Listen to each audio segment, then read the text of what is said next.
So we are here at a storage facility that I purchased roughly 2 years ago. And in that time, we have increased the monthly revenue over $10,000. And we're still doing our value add process. This is a facility that was worn down, so we're having to do a lot of repairs and maintenance. One of the main things that we have, one of the biggest problems that you'll always have is the sealing, which means we have to reseal this because it breaks up during the winter and summer. As we have fluctuations in the weather, it just destroys this stuff. Resealing, if you have the need to, is one of the main things in value add to storage facilities that we find. Other things that we find is usually security. You have gates, we have entrances and exits, we have paint, damaged doors.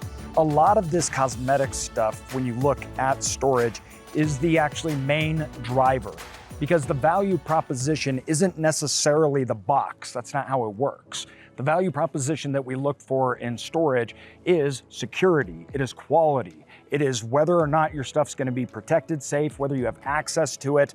So when the facility itself is obviously in bad shape, that lowers the value. You have people in there that use these for businesses, for home. So the easy things to do in storage to increase the overall value and perceived value are well, frankly, it's the light stuff. It really is. It's not like multifamily where you have huge CapEx that is needed with toilets and plumbing, everything else.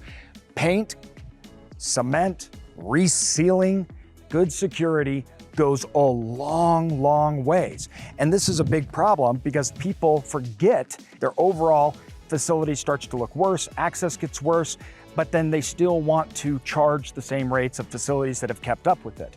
A consumer sees the difference in this, and that difference is big. It's really, really big to them. So they are willing to pay more for better quality product, and they will. If you have to lower rents to attract new customers, to bring in occupancy, you're in a price war, and that's not good.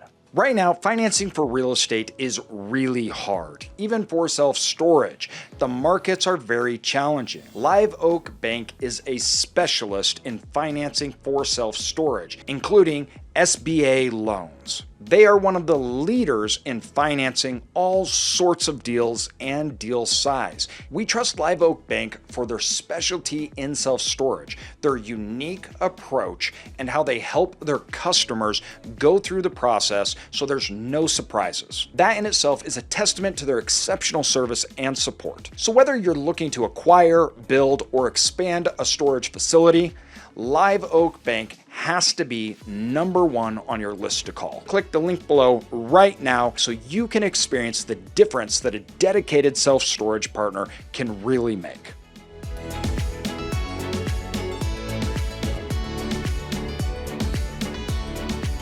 Today, most storage facilities that we have and build, they are built in metal framing. This one is actually cinder block. Now, cinder block is way more expensive to build today. Now, the nice thing about buying a cinder block facility is how well it can retain its overall structure and viability. It's really, really durable. And that helps you a lot when you're buying it because it's an expensive material to use, but then because it's so durable, it can lower that CapEx overall. Now, we have to work on the paint and making sure that it looks nice and freshened up, but this is a very, very old facility. And when you have building material like this, a little paint goes a long ways. Now, we're not at that point yet with this facility. We're still doing our value add process. We're still fixing everything up. But that perceived value change will help you retain customers and charge higher prices, especially in the last 3-4 years when so many new facilities have been built. The market's been flooded with new product. If you're buying an old product and you want to charge market rates, you have to improve those main things. You have to improve access. You have to improve operations. You have to improve the actual physical nature of the asset. And 2, you have to improve security. If not, people will go to better, nicer, newer options and be happy to pay more for it. So there's some pros and cons with the overall cinder block build. The nice thing about the metal fabrication is it's cheaper.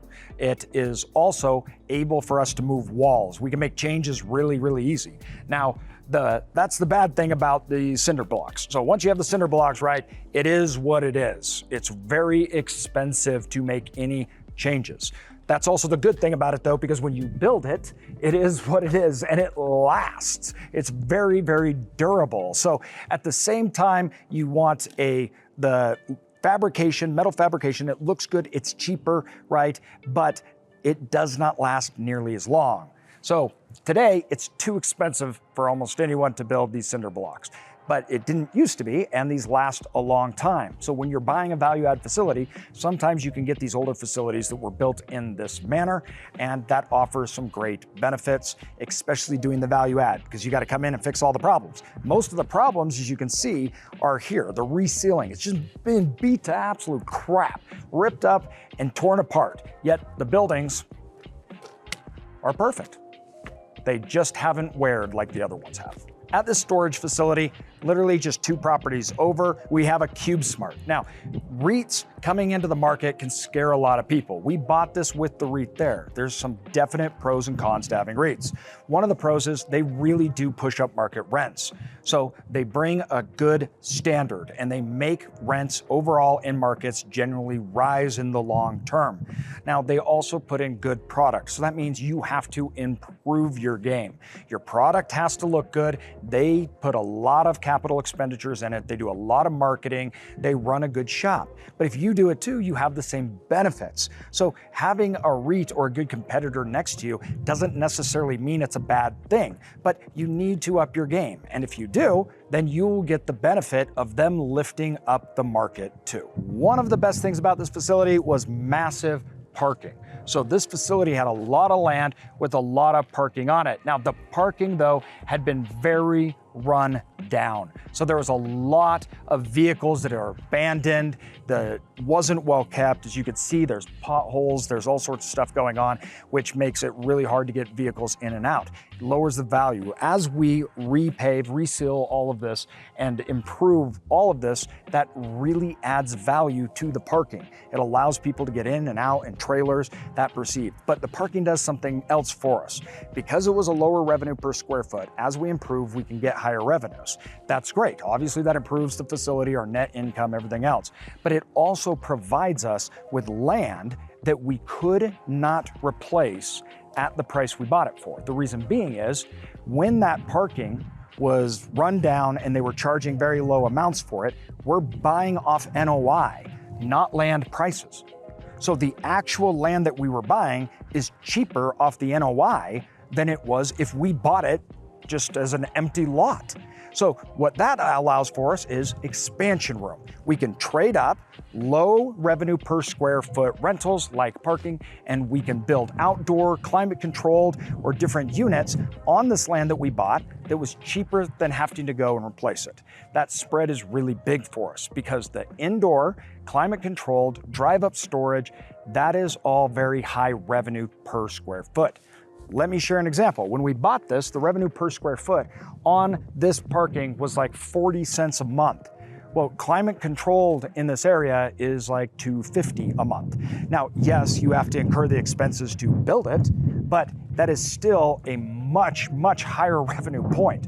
So that adds a lot of things that we can do here. We can just increase the overall parking value by doing very little things, low CapEx, and get a much higher revenue per square foot, more in the 80 to $1 square foot. That's over doubling the rent by doing very little things. Or we can use it and we can actually build out storage that is drive up or climate controlled and get a much higher revenue per square foot. We can adjust to the markets and it gives us a lot of opportunities.